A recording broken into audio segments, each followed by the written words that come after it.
69. Okay. All right, hang on.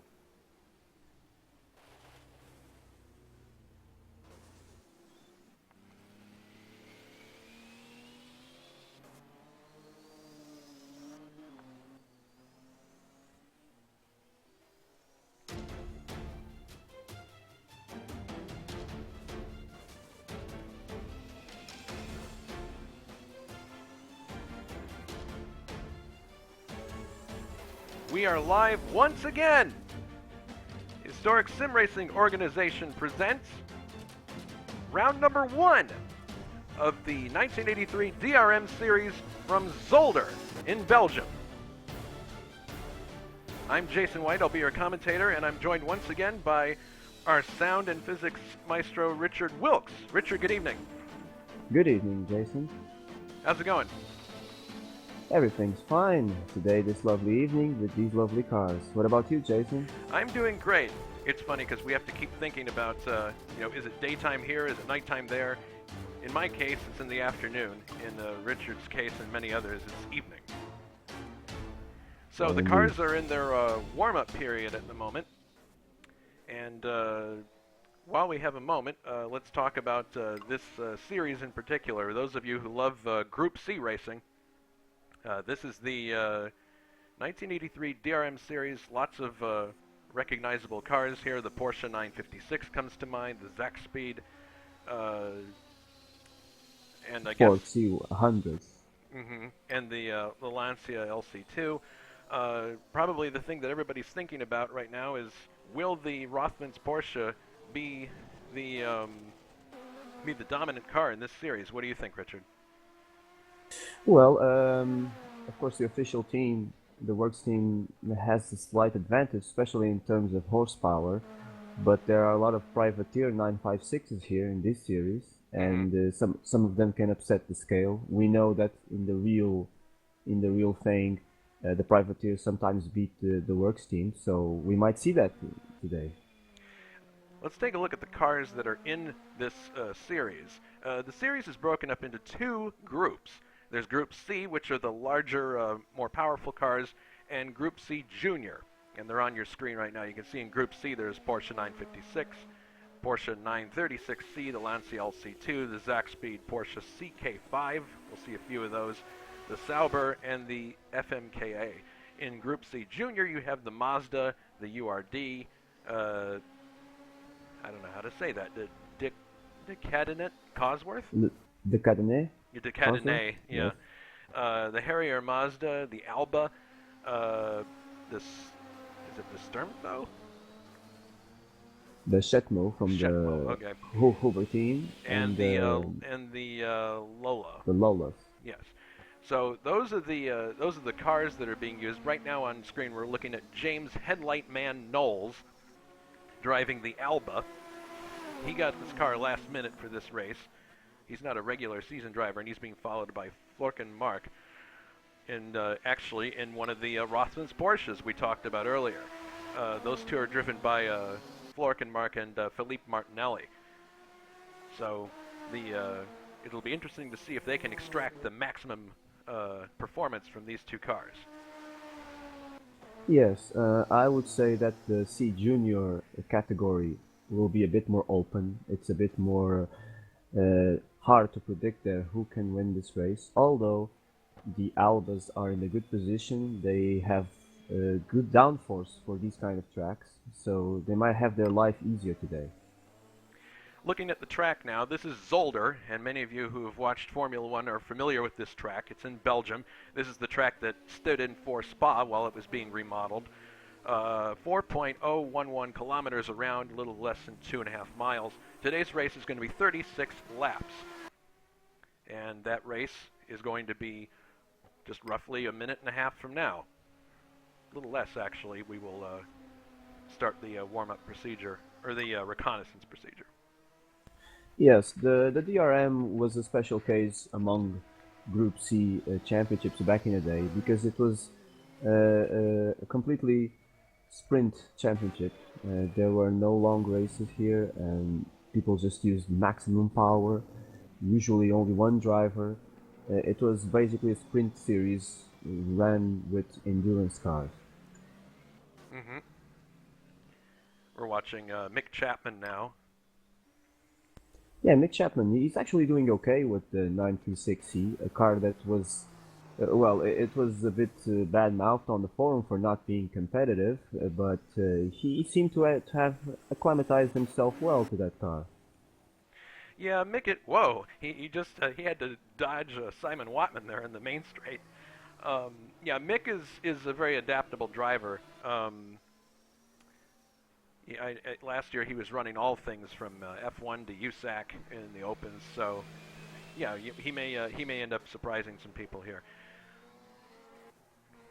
Yes, unlike the real endurance races where people would try to maintain a steady rhythm and try to finish the race, here this being a short race, it has the unique challenge of making people race these cars uh, as fast as they can to try to win the race. And we might see, this might turn into a race of attrition if people are not careful because this is a very tight, twisty track. Hmm. Yeah, it definitely is. I've also noted. Oh, and there's the announcement. I've also noted that I drove this track prior when we were doing testing just to get an idea of how it was, and there are a lot of bumps leading into and exiting some turns, and with these turbocharged engines, that could pose a problem. So the cars are Well, now heading out. Well, they're waiting for the red light at the end of the pit lane, but they're going to go around and take up their grid positions and then start the reconnaissance lap. Or this was the reconnaissance lap, and then we will start the pace lap after that. Sorry, you were saying, yes, Richard, I cut you off it's a, there. it's a rolling start for these races, Yes. as was back in the day. Um, our more expert viewers might notice that at least I can see one of the Rotmans with the low wing, the low wing up Hmm. mounted on their car. I don't know if that was the rule. Wasn't the other way around, Jason? To be honest, I really don't know, but we'll see if we'll see if that makes any difference in the performance of the cars. So everybody's heading out now. Once they get close to the formation, I'll run through the grid for you, starting at the back. I'm going to do it radio style, starting with the last place car. Yes, unlike TV style.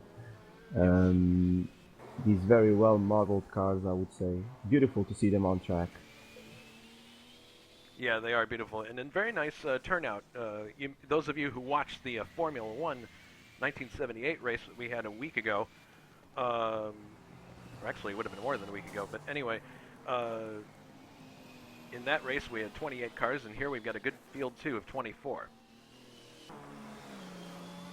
Yeah, it's nice to see that historic racing commands some Hmm. nice grids.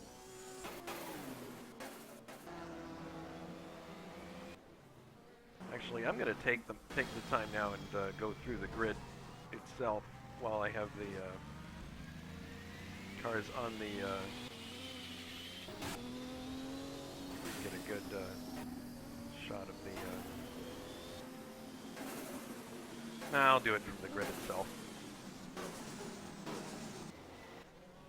Of course, we mentioned earlier, but our viewers couldn't hear it, that fuel might be an issue in this race. Ideally, people would not want to stop for for refueling, but some cars might, especially the turbo cars, if they are running full boost. So drivers must be careful with that. Yeah, these cars have adjustment in them to turn boost back as well.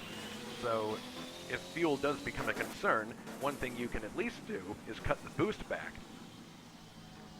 Of course, that means then that you're going to be a little slower than everybody else, or your nearest pursuers. So that could cause a problem.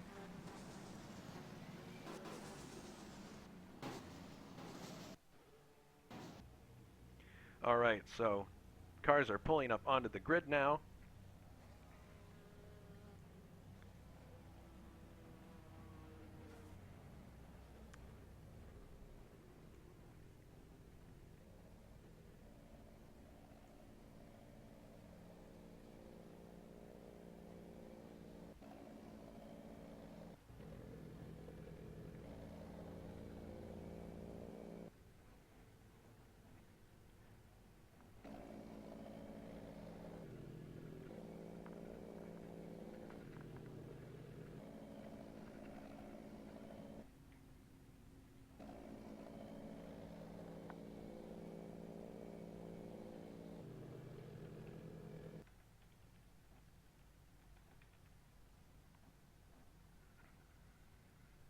So we're watching now for the clock to tick down, and eventually we will start the formation lap, which is actually, that's one of my tasks here.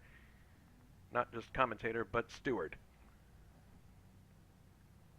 Indeed, Jason, accumulating functions here. Yep. Your pole sitter is Jean-Marie Placé, and Jose Berenger is second in the Martini Racing Lancia there in the front row. So once we see the actual clock start, then we will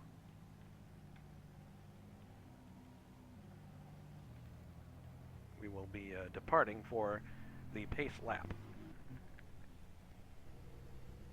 Yes, first corner is a tight corner to the left, so we hope there will be no issues entering that corner. The interesting thing is going to be the chicanes throughout a lot of the track. It's going to be tight getting in there, especially with these cars, which are not the smallest in the world. You'll definitely have to funnel down going into the chicanes. Everybody testing their headlights there to make sure that because we have two classes here, there's going to be some lapping that's going to happen. So having those headlights operational is a critical thing to have.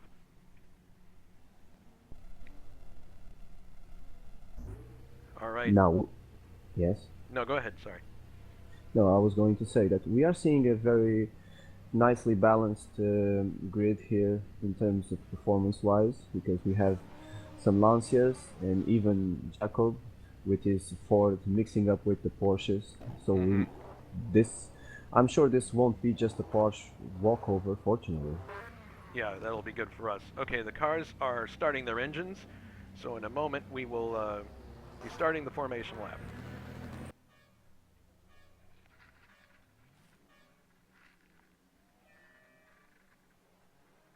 Oops, we seem to have a collision there. Oh, goodness. Did something...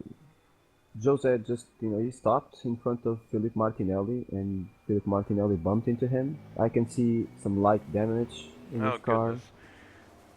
Nothing too serious, but, in these cars that might prove to be a factor in the race. Possibly. I believe what happened there is some people took off from the grid a bit too early, before the green light was even given.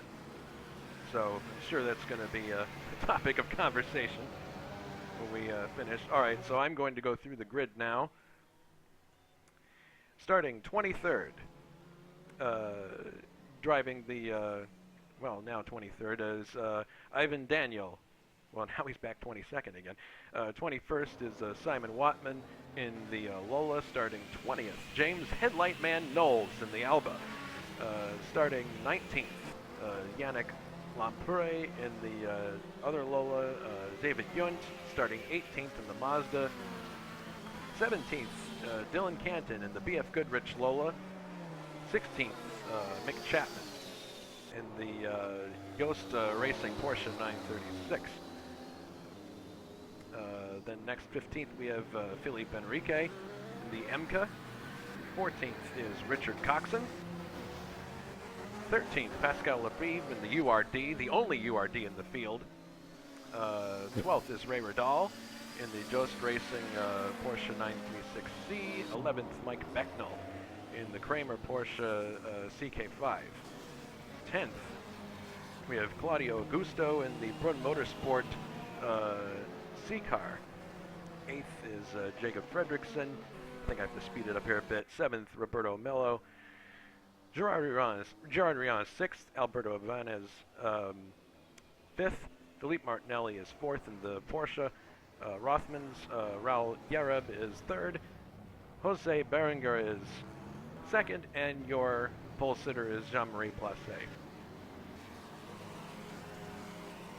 The pole sitter for the C Junior class being the URD of Pascal Labrive.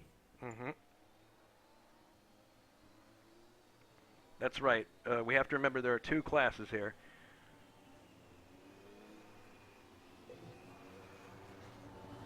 So, getting close to the start here.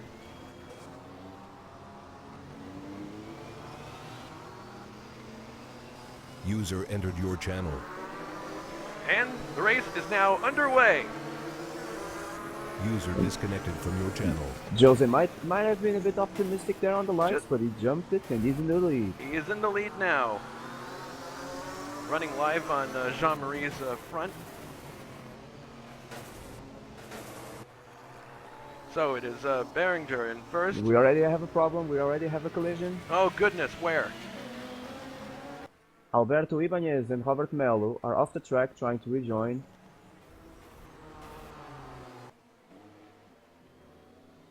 They both seem to rejoin without any problem. Oh, there they are. Yes, they have rejoined. It looks like Alberto's got some damage. Oh, and looking very tight here at the chicane. We have Behringer and Jean-Marie running right together. Raul Yareb is in third.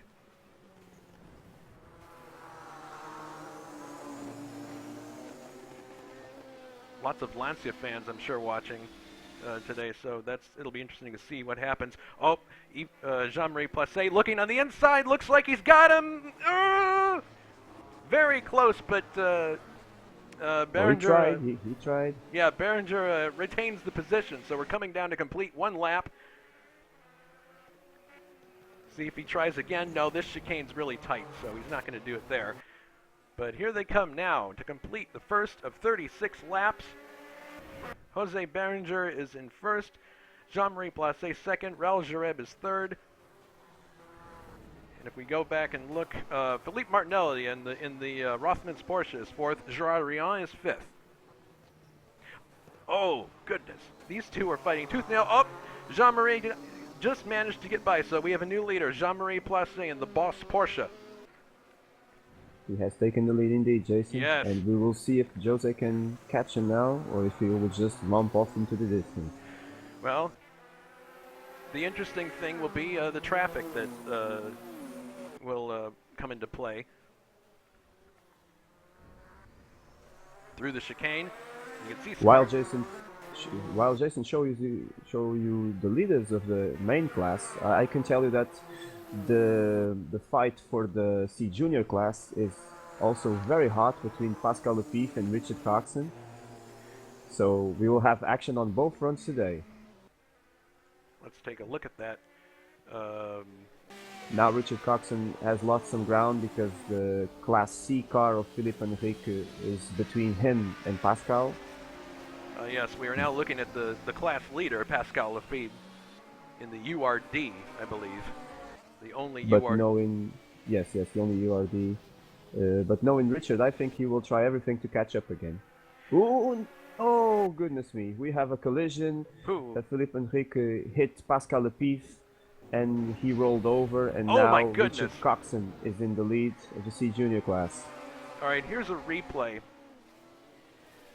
of what just happened. Oh, he comes to the inside. Oh, that looks like it could be a ping-tastic thing going on there. But, oh yes, here it is.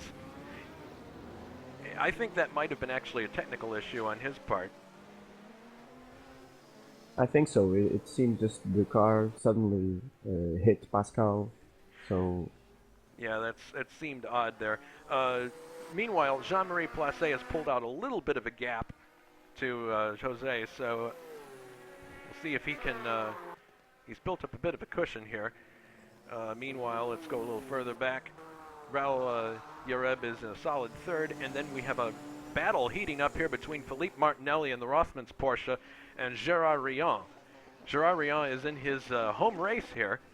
He is Belgian, and he's going to try him on the inside here, and he's got the position. Oh, they touched just briefly, but Gerard Rion moves up one spot from Philippe Martinelli in front of his home crowd. Very good maneuver from Gerard there. In the Team Gunston Porsche. Through that chicane again. And then looking even further back, we have Jacob Fredriksson he is Yes, being... Jacob is the first non-turbo charged car in this race. Is he C1 or is he the junior class? No, it's a C1 car. Oh, it's still the yes, the Zack Speed Ford C100. That's right, the Zack Speed. Well, it'll be interesting to see how he does in terms of fuel economy in this race because, as you mentioned, he's not turbocharged. So yes, I think he can make the distance without stopping for sure. Mhm.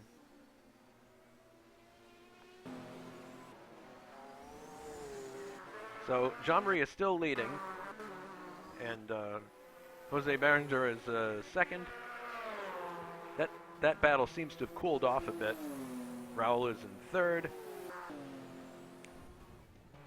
and Gerard and Philippe are still relatively close together, although it looks like Gerard has got the upper hand on him at the moment. It does seem like it. So let's look further back into the standings.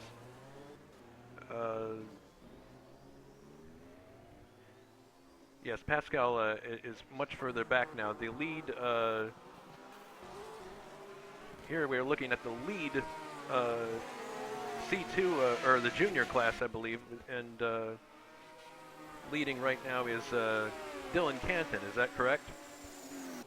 For the junior class? No, Jason. I believe it's Richard Coxon who is in the lead in That's the right. Alba. I think second place now Yeah, in the there he junior is. class is David Junt in the Mazda. A surprise there. We're now looking at the class leader, Richard Coxon.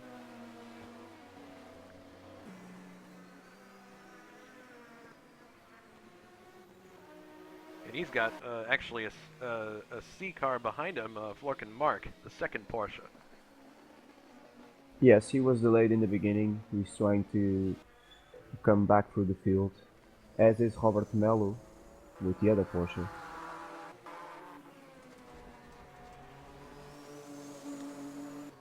So it appears that things are quite static at the front.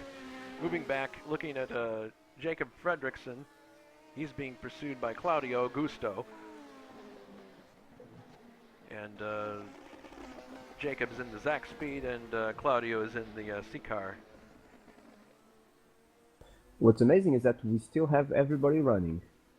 That is amazing, especially considering that that collision that happened a little while ago. Claudio's all over the track. Looks like he's having trouble handling that car. Well, it is the most powerful car on the track. It has the BMW M88 engine, but the turbo version that was in the Group 5 BMW M1. So I believe he has around 700 horsepower under his right foot there. Well, that could explain why he's very twitchy looking going into some of these corners. We're now riding on board with him, following Jacob. Yeah, this car does appear to be a handful.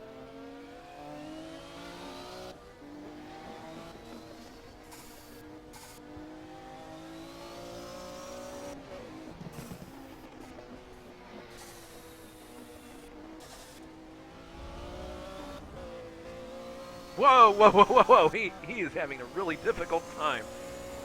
He almost lost it right there. He is all over the place, yes. Yes, very much.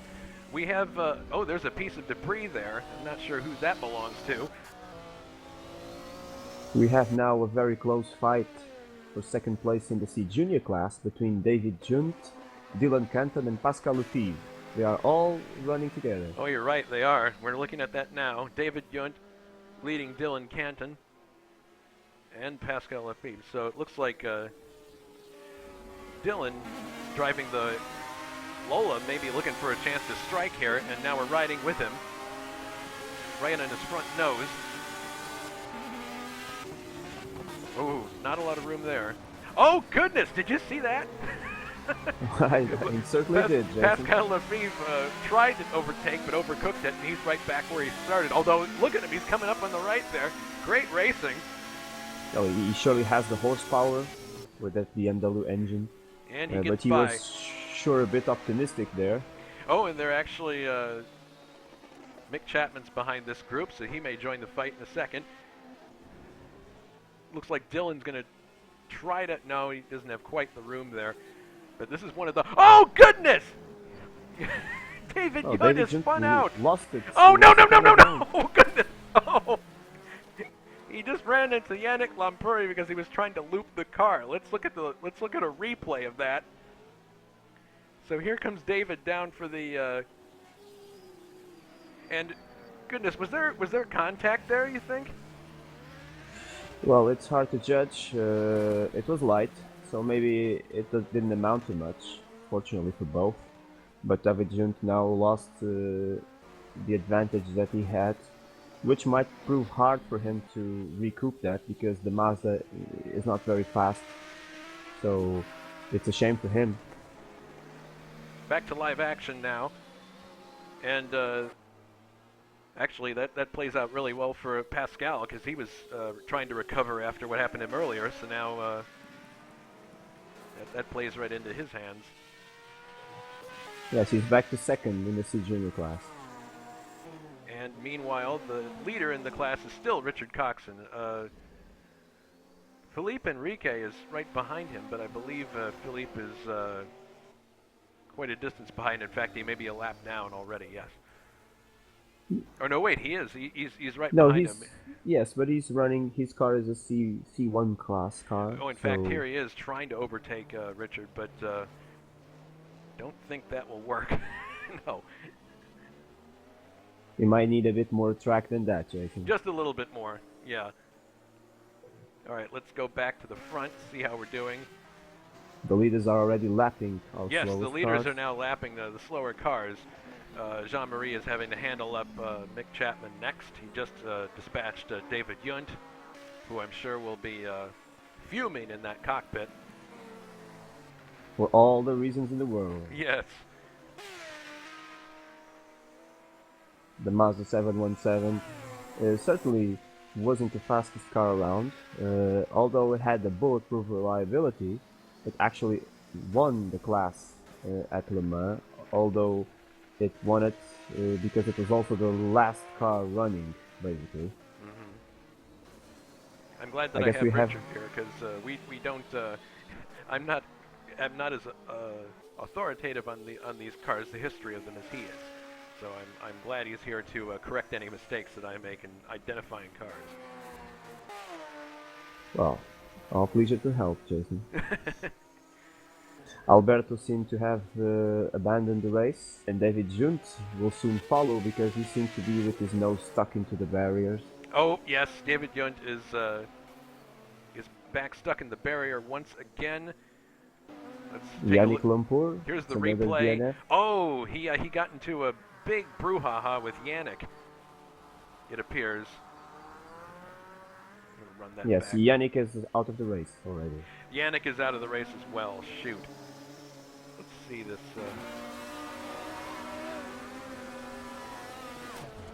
Oh goodness.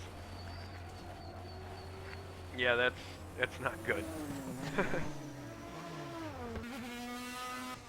Although, wait a minute, we're looking at live action now, and David's still running. Yes, David rejoined the racetrack. I don't know about his damage, but at least he seems to be able to run the car. Well, he seems to be running at speed.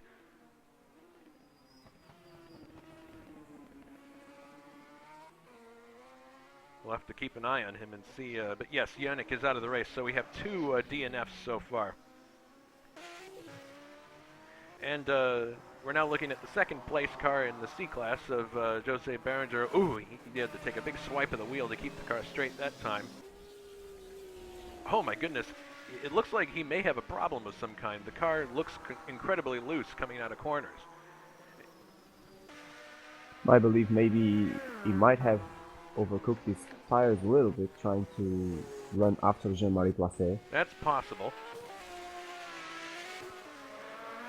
Jean-Marie is still in the lead despite running a bit off course just a while ago, but he didn't lost much time. He didn't hit anything, so he's still very much in control of this race.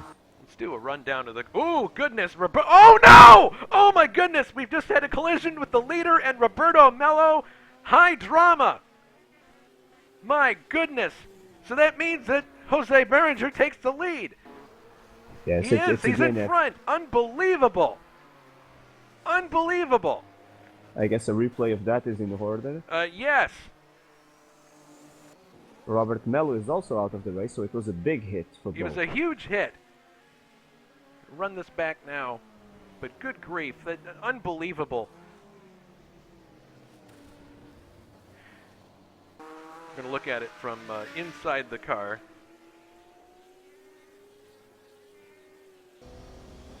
Here's the replay. That aspect of endurance racing, of the overtaking of Oh, slow cars. goodness. Well, I can see right there what happened. I'm watching the replay now, and basically, Jean-Marie was coming around the corner, and he was going to clear Roberto Mello, but Roberto Mello comes out into the middle of the track. He was creeping. And that's like racing 101. You don't want to do that. If you're spun out, you wait until the other cars come along, and then you try to, well, they're both out of the race. That's really unfortunate. Ray Vidal in the pits as well apparently has some kind of issue. Yes, Felipe Enrique also out of the race. Suspension damage. So we're already getting a toll taken here in the race. We've had 11 laps gone in the race, which is a little more than about a little less than a third of the distance. But unbelievable. That's gonna. I mean, what would you? How do you assess fault in that, Richard? Is that a situation where you just don't have you don't really have control over what the guy's doing, and you just have to No. I mean, I think Jean-Marie is totally innocent there. The other driver, he was creeping, like you said. He should have checked his mirrors for moving across. He didn't. And with that, he put the leader of the race out of the race. I would not be a nice guy at this moment if I were Jean-Marie.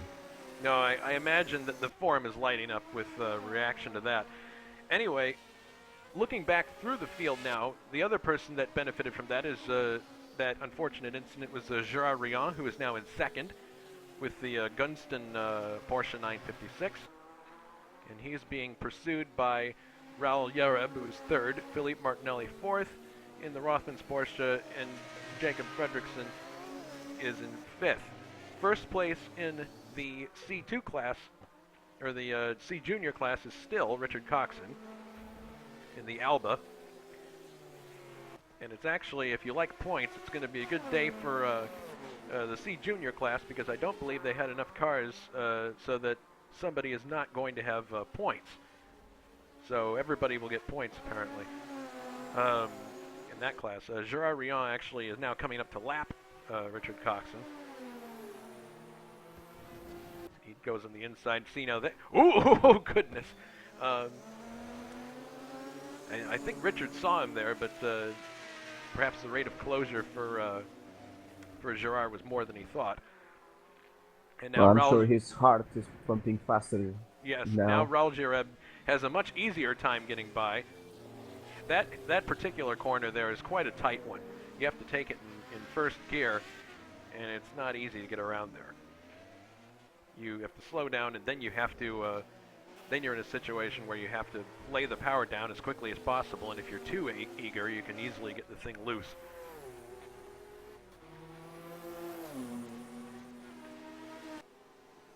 Meanwhile, from the paddock, Alberto Ibanez, he isn't so happy about the standard of driving here today. He complains about impatient people in the beginning, causing him damage and making his car really hard to drive. I guess that can explain his DNF earlier today. Well, that probably would. I mean, we're probably going to get some complaints about the start of the race, because as you probably saw at the beginning, we had people creeping away from the grid before the lights even happened. They left when the clock went zero. So I'm sure that's and these starts are rather specific to this series. So hopefully we'll get that sorted out by round 2. I would think that kind of a mistake is not going to happen again. So Lancia fans must be happy. We have an LC2 running in the lead of this race. Yeah. Martini and Rossi.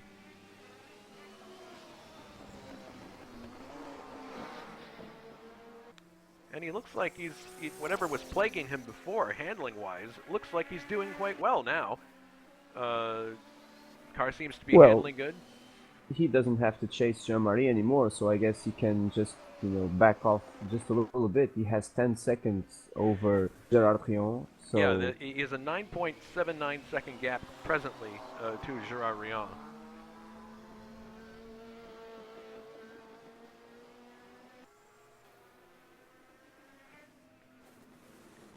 Yeah, he does. He looks like he's just basically cruising at this point, trying not to do anything stupid, and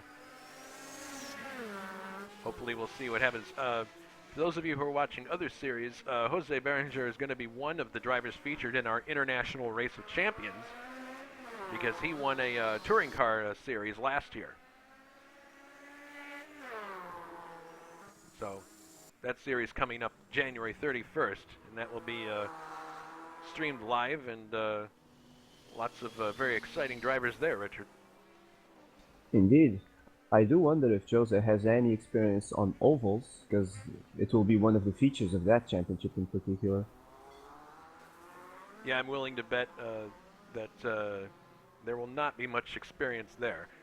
But as far as ovals go, but the nice thing about the IROC series is that we have 2 road course races as well.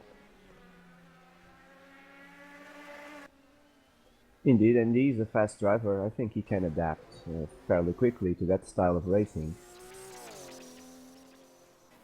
Meanwhile, we have here, Richard Coxon, the leader of the C Junior class. He's in 9th overall, which is very good, considering how many cars are still running.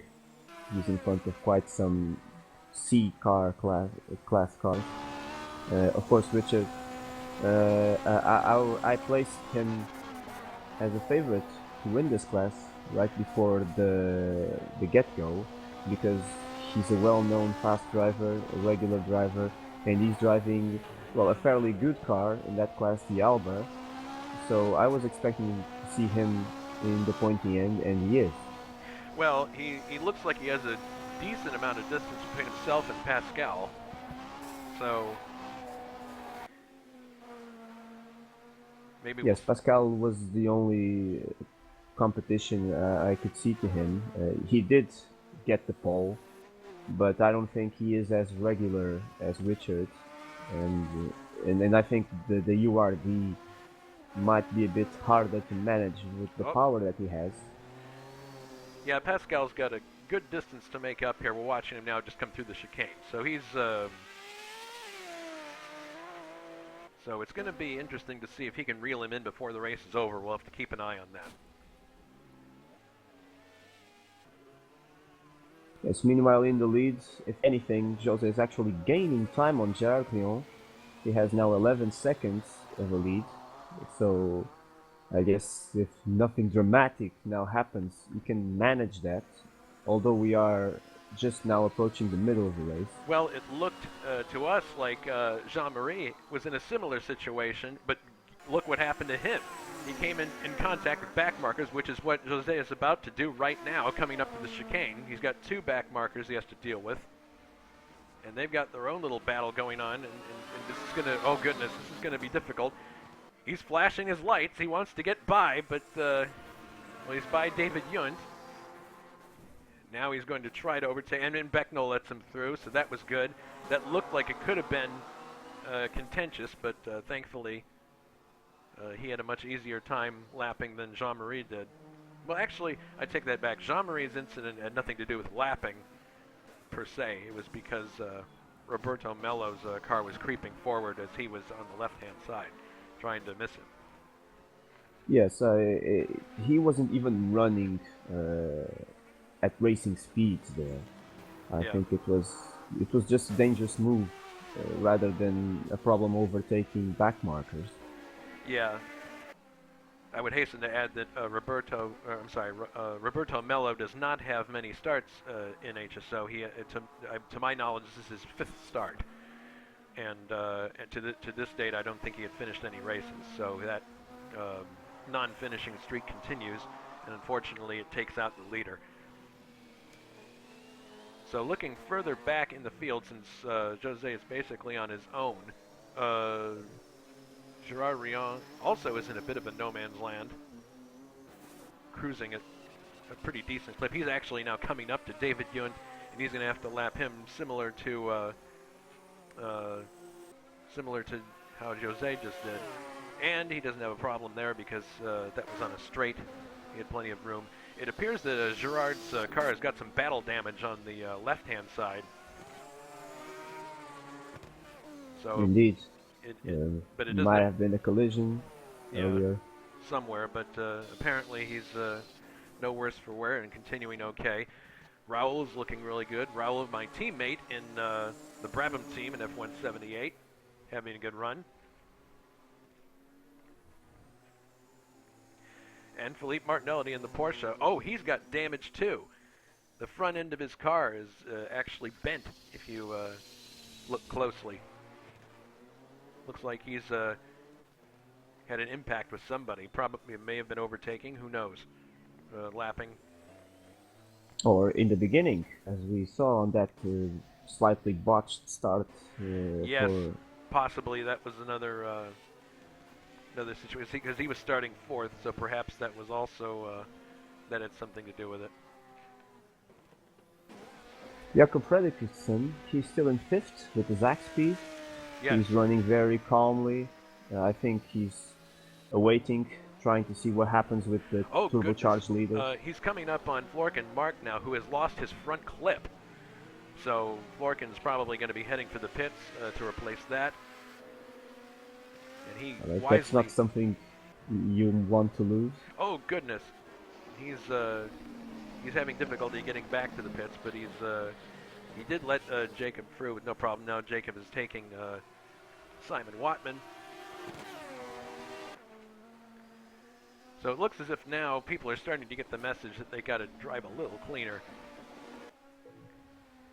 Let's see how Richard's doing here, if he's about the same distance away from Pascal as before.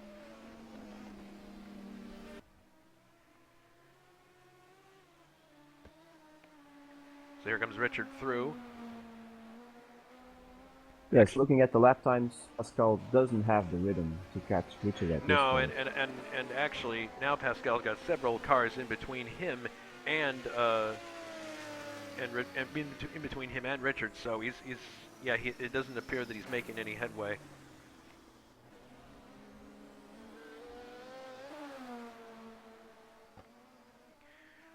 Looking further back in the C Junior class, we have this is Nick Chapman actually. Dylan Canton is having a decent run for himself in the Lola. This is a car that has got some pretty what's the word I'm looking for? Unique physics, would you say, Richard? Well, yes. It's clear that the car wasn't competitive, even on real races. So it's not surprising that it's not competitive in game. Mm-hmm. Although I would agree that there is a degree of difficulty keeping these cars on the track that might not be as realistic as we would want, but in terms of performance, I guess it is to be expected that the car isn't as fast as everything else. I'm assuming you were talking about the Mazda from David June, right? Actually, I was talking about the Lola Mazda, but... Oh, no, the Lola, okay. But the Lola, yes, the Lola is a totally different animal. It had the same engine as the Mazda, but it was a very downforce heavy car. It had very good downforce, very good aerodynamics. It was built for the American tight, twisty racetracks of the IMSA series. So It is a competitive car, but it has to be driven, very aggressively and on the edge to be fast because it does lack a lot of straight line speed. Well, I he was, he just got I was, lapped now um, by our leader of the race. yes. Sorry, go ahead. No, I was saying that Jacob Fredrickson seems to have a problem. He's slowing down. Well, let's have a look at that. He's running sixth, so yeah,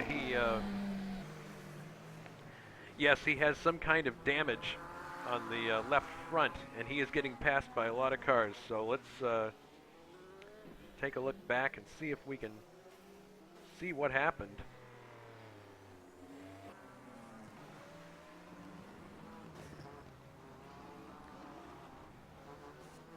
Well, whatever it is, it happened before we got to the replay. He seems to have a puncture. A punctured tire. Yes, I was distracted a bit, and that's why I didn't know what car you were asking me, because I was actually looking to the reaction of our former leader, Jean-Marie Placet, in the paddock. Oh, And, goodness. well, he is not a happy camper, as you can imagine.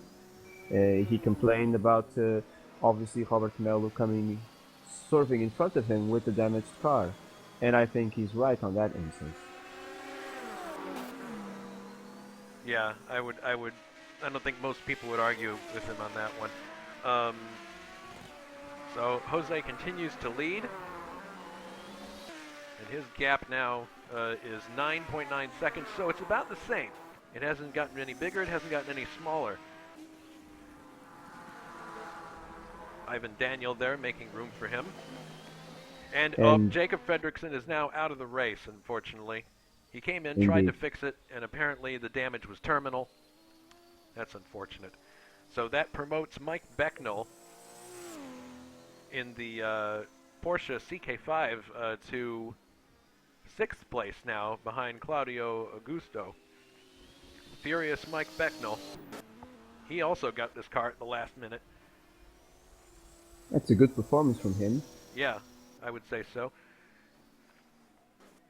And he is now one lap down to the leaders, but we'll see if he can close in on Claudio at all. Claudio running in 5th.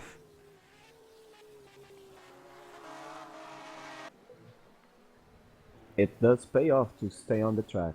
Yes, and that old adage, in order to finish first you must finish. So at the front, it's pretty well spread out. There aren't many cars in contest.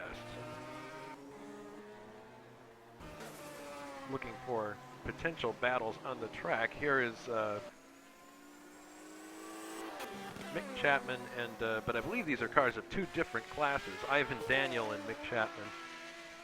Ivan is at this moment one lap down in relation to Nick. That's right. So it's not a contest there.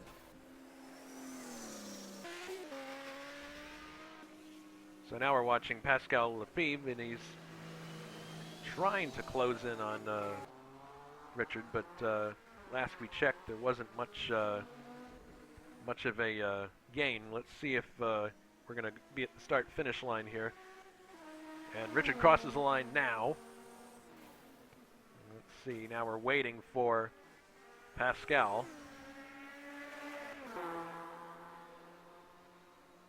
And here comes Pascal now, exiting the chicane, so it's a pretty decent gap.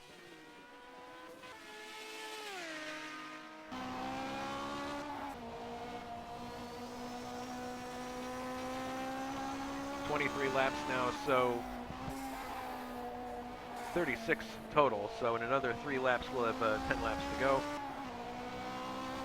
Or was that Jacob confirmed that he lost it on his own, Jason. Well, that's really unfortunate. But on a track like this, we talked about it. It's very difficult to maintain control when you're coming out of the slow sections.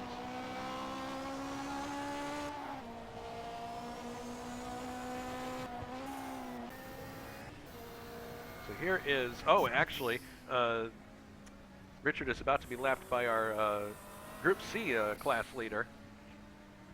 So hopefully this won't be, but given that it's Richard, I doubt there's going to be any dramatics in this situation.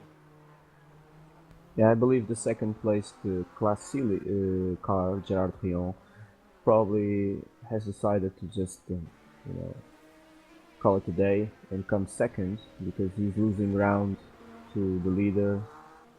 I guess he just is cruising now, trying to finish the race.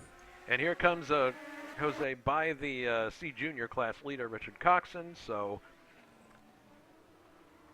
that was clean, no drama there. Yeah, and the other thing to consider is that looking at Gerard now, he is also driving with damage in his car, so there may be some kind of difficulty there that we're not privy to, that he's having to deal with. Now riding on board with him. And he seems to be taking it gingerly, just trying to make it to the end.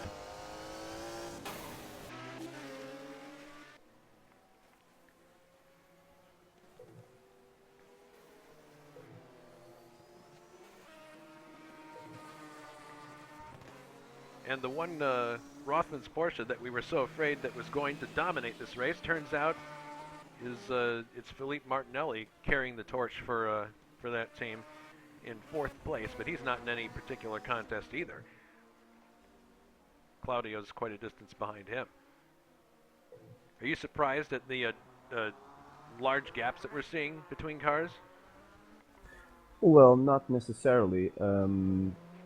Given how twisty the track is and given the nature of these cars, any mistake, any loss of ground or the harder trying to control a certain car can lead you to lose quite a lot of time. Philippe Martinelli is the last car on the lead lap.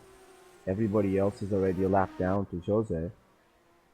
So I guess this was a bit to be expected. Yeah, I suppose when you put it that way, that does make sense. So just to go through the order one more time, we have Jose Berenger leading in the Martini Racing Lancia with 25 laps complete. Second is Gerard Rion. Third is Raul Yareb. Fourth is Philippe Martinelli in Rothman's Porsche. Claudio Augusto is fifth in the C car, and Mike Becknell is sixth in the Porsche Kramer. That's the top 6 for the C2 class, or the Group C class. And we have another retirement, it appears. David Simmons has retired from the race in the Gulf car. So that leaves 16 cars running at the moment. In 7th place, the leader in the C Junior class is Richard Coxon. Pascal Lefebvre is in 8th place, second car in the Group C Junior class. Then we have Mick Chapman, who is in he is in C1, I believe. Yes. Yes, he is. He in the Porsche 936C. Dylan Canton is 10th in the and he's in the junior class in the BF Goodrich Lola, so he is running 3rd in his class. 11th is Florkin Mark in the Rothman's Porsche. 12th is James Headlight Man Knowles in the Alba, so he is 4th in his class. A little ways back from Dylan Canton. Then we have David Yunt, who is also in the same class, and that's surprising. He's running 5th in class despite all the issues that he's been having. Well, indeed, but I guess he is a competent driver, after all, and he could have been running higher even if it wasn't that problem right at the beginning of the race that he had. It does look like he's struggling with that car, though. He might have damage even after all those contacts. Oh, I guarantee you he does. He's having trouble putting the power down coming out of turns.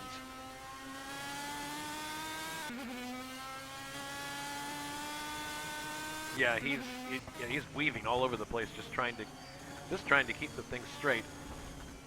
Yes, I think his car must have some bent suspension or something because it isn't even running straight. And behind him is Simon Watman, and he is also in the C Junior class. in the Lola, and then we have Ivan Daniel in the second B.F. Goodrich Lola. So those two are running 6th and 7th. And then 16th, the last car running, is Ray Radal. So those are the cars. That's the running order at the moment. Yes, Ray Vidal, he was quite a long time in the pits for repairs, but he came back. Yep. Of course, this is a bit of a surprise because you actually have a Lancia in the lead. Yeah, I don't think people would have expected that. Oh boy, Jose is coming up to lap Lorcan Mark now, who is still driving around without a front clip. And actually, now that I think about it, that's probably not too unexpected because when we did an open series with this mod at Hockenheim, people found that even though they lost their front clip, I'm not going to mention any names, Raul Jarab, they were able to continue running around at speed. I'm not sure what kind of effect that would have on a track like this, where a lot of the turns are very slow. The lack of downforce in the front may not be an issue, or as big an issue. Yes, in such a track, it's not a big issue, although he's been running with it like that for so long that I wonder that if he would stop, it would be better. But of course, at this point, I guess he might as well keep it like that until the end.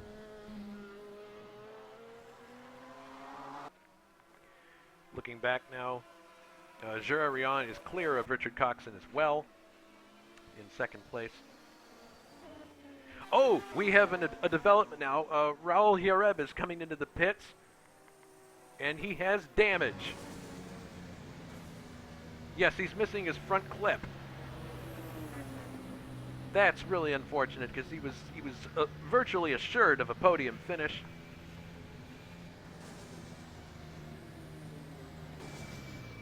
Yeah, he's coming in to get that clip replaced.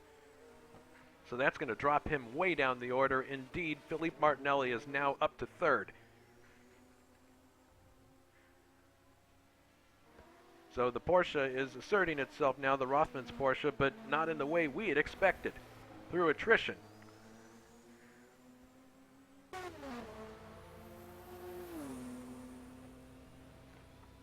I think he might have fourth place secured though. Claudio Augusto is quite a long way back. That's true. Let's keep an eye and see. Yes, the clip is now replaced, and Raul is going to exit the pits hopefully in a minute here. We'll see. Keep an eye out for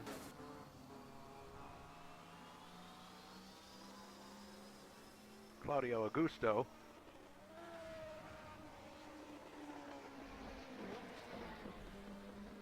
And he still hasn't emerged quite yet.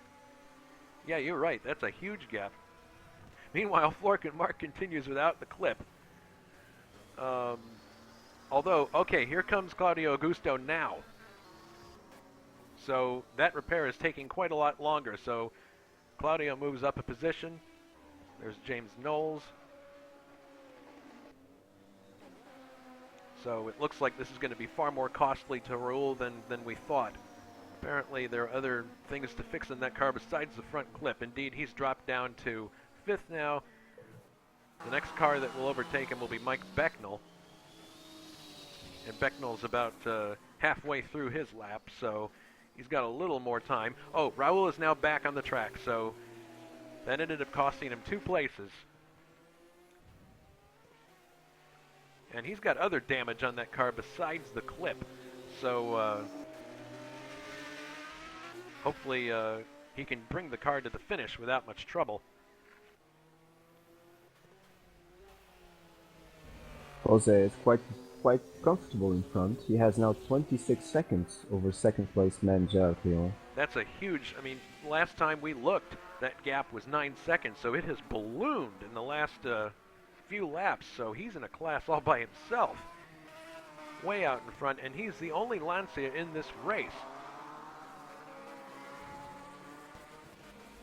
It is so. Petter was also running a Lancia, but I think he had connection issues, so Jose is all on his own defending the Martini colors.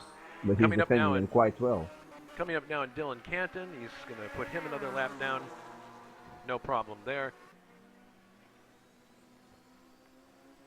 Yes, it appears that things are quite static at the front, and Richard is continuing to lead the C Junior class ahead of Pascal.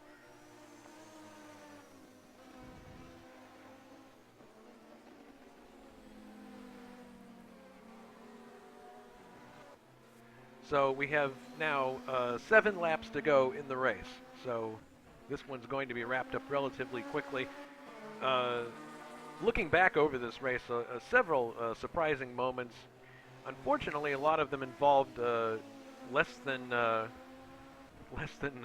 stellar driving from some of the people in the race. What kind of ramifications do you think will happen after the race, Richard? Well, a good talk down, I think, will be necessary. I don't think some people will be happy for sure. Jean-Marie comes to mind. I believe next time around, people will probably be a bit more cautious. I mean, even if it is only a 36-lap race, I don't think anyone likes to be out of a race, especially such a short race, where they could have a good result. So I think people will try to be a bit more careful next time. Well, Philippe Martinelli has just put a lap on his teammate, Florkin Mark, who, to his credit, is still running, even though his car is missing the front. Oh, and we have, it appears we have another car in the pits. Yes, it is Ivan Daniel is coming in his number 68 BF Goodrich Lola. Apparently he's got an issue of some kind, damage.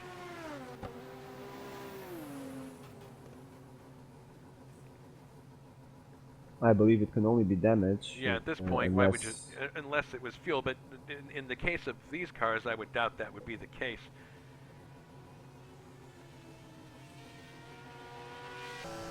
I do wonder, though, how our leader is going in terms of fuel, because, well, he doesn't seem to slow down at all. So I wonder if he's paying attention to that, if he has a plan, or if he will make the distance. Yeah, it will be interesting. You're right. You have to wonder, is the Lancia thirsty to the point where he's going to need to come in and top off? And if that's the case, things could get pretty crazy at the front. We'll see. Gerard basically in a no man's land here, running second. And we have 5 laps to go now as Jose has crossed the line again. So at this point, he's basically in a position of just trying to keep the car clean and not run into anything and have hopefully drama-free lapping. Although we've seen that can be a bit of a difficult endeavor at times, especially on a track like this. Yes, this poses a unique challenge. This type of championship in a track such like that. Because of backmarkers and indeed lapping people. People will have to be more careful in future events and remember that there are big differences in speed between the fast cars and the slow cars. Yes, the interesting thing though is that the bulk of the big incidents we saw occurred with cars of the same class, not necessarily ones of different classes. Which is something I wouldn't have expected. And the only real lapping issues we've seen have been just light touches, and it thankfully hasn't caused too much problem for the people in front. Philippe Martinelli coming up on Claudio Augusto now. This is 2 cars of the same class, but I'm thinking that Claudio is going to let him by without too much trouble. Meanwhile, David Junt finally retired with suspension damage. Well, that's to be expected given all the contact he had early in the race. So I'm sure he's not going to be too thrilled, especially that one instant that he had with a variety of cars going into a corner. It looks like there may have been contact there. I'm sure it'll be interesting to see his version of events on the forum. I have no doubt that David will will share his views. He's a person who's not shy with his opinions. Indeed it is. So not very long to go now in this race. 4 laps to go. Well, when Jose comes by this time, there will be 3 laps to go. Looking ahead in this series, we've got a mix of high-speed tracks and also some airport tracks, the kind that are famous in Germany. Next race is going to be at Hockenheim. It's actually the series version of the race that we did in Oppenheim last year. And then we have other races taking place at places like Mainz-Bitten and Diepholz airport tracks, and Aves, which is basically 2 long straightaways with a hairpin at both ends. So, oh goodness, Jose looks like he's struggling with that car. Now he's coming up on James Headlight Man Knowles and Florkin Mark. One wonders if, oh goodness, there's a big bottleneck here. Ivan Daniel getting out of the way, Florkin Mark. For all the, our leader is by one of the Albas and now gets by Florkin, but good grief, it appears there may have been brief contact there or not, but that was a classic example there of coming into that hairpin and not having a lot of room, and there were several cars. James, yes, and Jose isn't shy when it comes to overtaking people, so... James Knowles is now going to have to dispatch Florkin Mark. Let's see if he has any issues with that. Coming up to the final chicane. Of course, Florkin's driving a car of of the C class, and James is in the junior class. Okay, here he's got him on the straight, it appears, although the horsepower of that Porsche is pulling him away, so James may not be able to do much with him at this point. Probably just cruise around if he can. Oh, Simon Wattman, it appears, has a problem. I think he just went off track. Well, let's have a look. This is the replay. Yes. Oh goodness, and he did. Yeah, he hit the wall there. So, but he is still running. Yeah, he took a big gash out of his left front. How he didn't puncture his tires beyond me. But oh, James Knowles is off track too. So this is interesting, Richard. You think we're having a problem here of just people's tires giving up, or let's see. Here's maybe. Oh, James. There's the replay. James just went straight on. His car just pushed right off the track. So his tires must be really worn by now. And there are the two actually central figures in those replays, James Knowles and Simon Wattman, close together. So clearly, the tires must be giving up the ghost at this point. So this time by, we are now on the final lap of the race. Great performance by Jose. All he has to do now is bring the car around one more time, and he'll have the first DRM win of the year for his class. And it appears that Richard Coxon will be the winner of the C Junior class. Oh goodness. Jose is trying to keep it straight, but oh my goodness, that Lancia, the tires must be absolutely gone by now.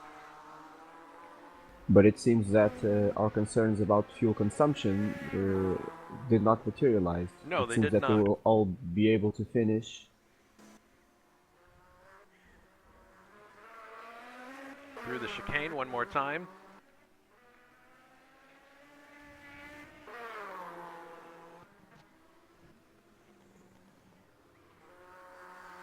Looking nice and smooth through this section.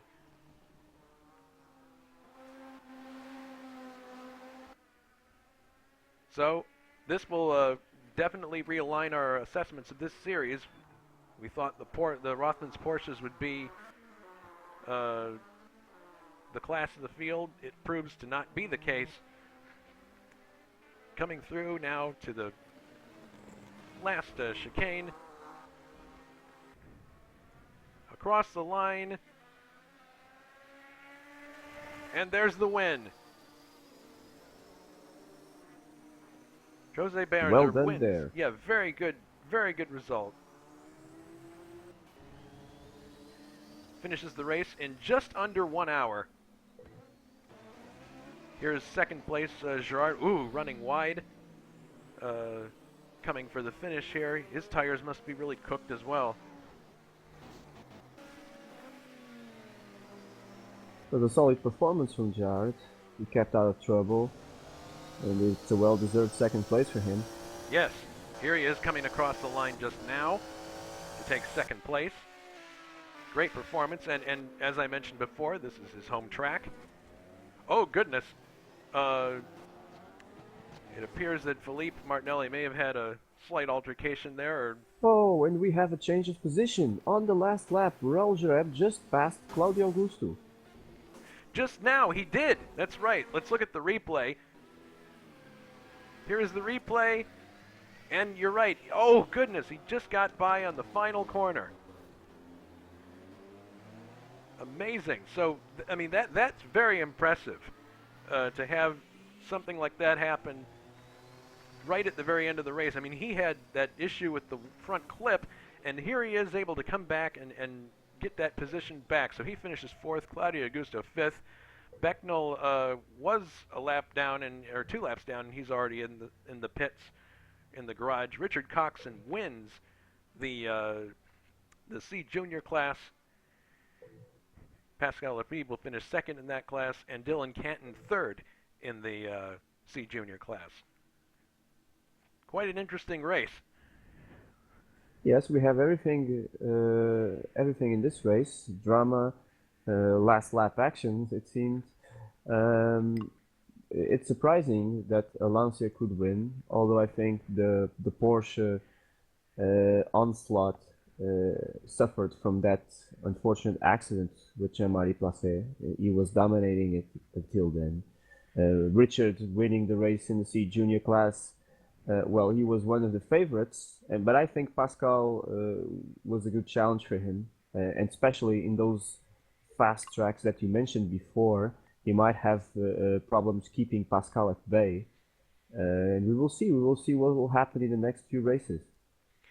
Yes, it will be difficult to go from a track like this, where things are very, very tight, to a wide open racetrack like Hockenheim, which is our next event. It certainly won't be an easy transition. So that was the first round of DRM, and we're going to move on to Hockenheim for the next race. Thanks very much, everybody, for watching. Richard, thank you very much for your help doing the color commentary. Your expertise was definitely helpful. Oh, thank you myself, Jason. I like to be up here with you. All right, well, just to recap, Jose Berenger wins the race for the C1 class, or just the C class, and the C Junior class won by Richard Coxon. We'll see you for the next race broadcast, which will be, hopefully, the second Formula One race, 1978, from Jakarta, Pagua. So long, everybody, from Zolder.